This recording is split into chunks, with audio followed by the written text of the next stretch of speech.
शुरुआत 10 बजे की 10 ब्रेकिंग के साथ पहली बड़ी खबर। दिल्ली में सोमवार को लाल किले के पास हुए कार ब्लास्ट में अब तक 12 लोगों की मौत हो चुकी है। मृतकों के परिजनों को 10 लाख के मुआवजे का ऐलान किया गया है।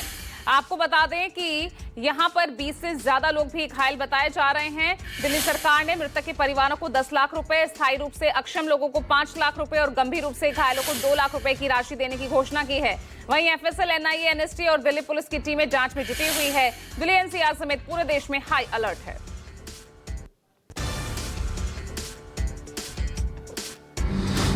दूसरी ब्रेकिंग, दिल्ली कार धमाके में जांच तेज हो गई है। फरीदाबाद से लखनऊ तक एनआईए की ताबड़तोड़ दबिश जारी है। अब तक की जांच में जो जानकारी सामने आई है उसके आधार पर 6 डॉक्टर्स गिरफ्तार किए गए हैं। लाल किले के पास कार ब्लास्ट का तौर तरीका आतंकी संगठन जैश के मॉड्यूल से मेल खाता है।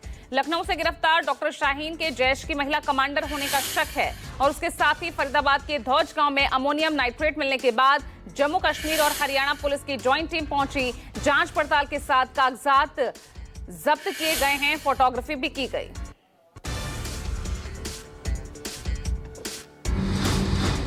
तीसरी ब्रेकिंग, दिल्ली के लाल किला मेट्रो स्टेशन के पास हुए बम ब्लास्ट में अब लगातार खुलासे हो रहे हैं। जिस Hyundai i20 कार से दिल्ली में ब्लास्ट हुआ वो कार फरीदाबाद में सेक्टर 37 के पल्ला बाईपास रोड के एक पेट्रोल पंप पर नजर आई थी। 29 अक्टूबर को शाम 4:19 पर कार वहां पहुंची थी और कार में उस वक्त 3 लोग सवार थे। यहां पर पीयूसी यानी पॉल्यूशन अंडर कंट्रोल सर्टिफिकेट बनवाने के लिए रुके थे।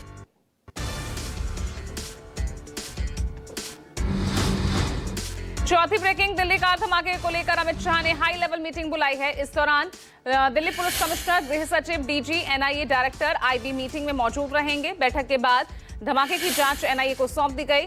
अधिकारियों के साथ साथ उच्च स्तरीय बैठक के बाद गृह मंत्री अमित शाह ने कहा कि इस धमाके के दोषियों को किसी भी सूरत में बख्शा नहीं जाएगा।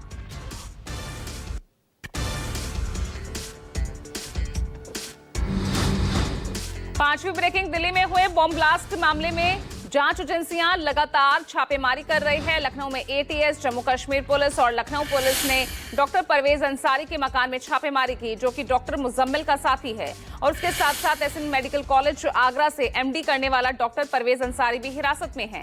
अल फलाह यूनिवर्सिटी के डॉक्टर मुजम्मिल और डॉक्टर शाहीन का नाम भी जांच के दायरे में आया है। खुफिया एजेंसियों ने लखनऊ से डॉक्टर अंसारी को गिरफ्तार किया। डॉक्टर अंसारी दिल्ली धमाके की संदिग्ध डॉक्टर शाहीन का सगा भाई बताया जा रहा है।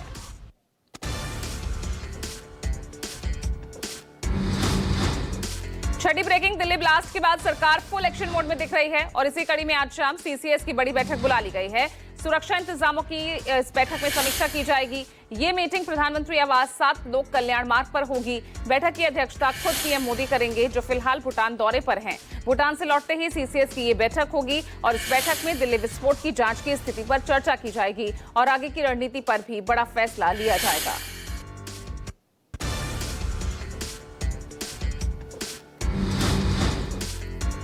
सातवीं ब्रेकिंग, बिहार विधानसभा चुनाव के दूसरे चरण की 122 सीटों पर 1302 उम्मीदवारों की किस्मत कल ईवीएम में कैद हो गई। पहले चरण से ज्यादा उत्साह मतदाताओं में दूसरे चरण में दिखा और जो वोटिंग परसेंटेज सामने आया है 20 जिलों की इन 122 सीटों पर वो रहा 69.12%, जबकि पहले फेज के 121 सीटों पर 65.08% मतदान रहा था। दोनों ही चरणों को मिलाकर अब कुल परसेंटेज है 66.91%। इसके साथ ही बिहार में वोटिंग के अब सभी रिकॉर्ड टूट चुके हैं और अब सबको इंतजार है सिर्फ 14 तारीख का।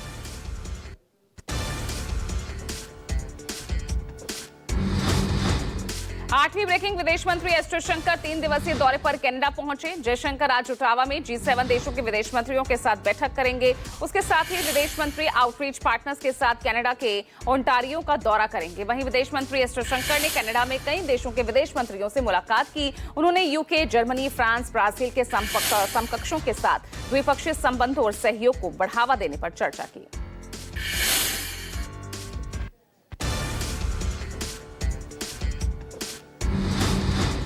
नौवीं ब्रेकिंग, यूपी के वाराणसी में बाउंसर्स ने छात्र के साथ जमकर मारपीट की। बाउंसर का बीएचयू के छात्र के साथ मारपीट का वीडियो भी वायरल हो रहा है, जो कि बीएचयू के सर सुंदरलाल चिकित्सालय का बताया जा रहा है।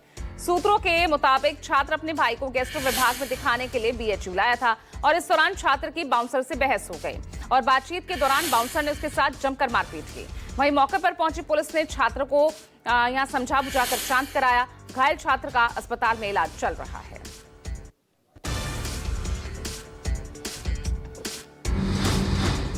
और 10वीं ब्रेकिंग, दिल्ली की आबोहवा गंभीर स्तर पर पहुंच गई है। सरकार की ओर से राष्ट्रीय राजधानी क्षेत्र में गैप फ्री प्रतिबंध लागू कर दिया गया है। इस मामले को लेकर आज सुप्रीम कोर्ट में भी सुनवाई होनी है। सुप्रीम कोर्ट को मंगलवार को सूचित किया गया कि पंजाब और हरियाणा में बड़े पैमाने पर पराली जलाई जा रही है, जिससे दिल्ली एनसीआर में एयर क्वालिटी और खराब हो रही है। अब इस मुद्दे पर आज सीजेआई बीआर गवई की अध्यक्षता वाली पीठ सुनवाई करेगी।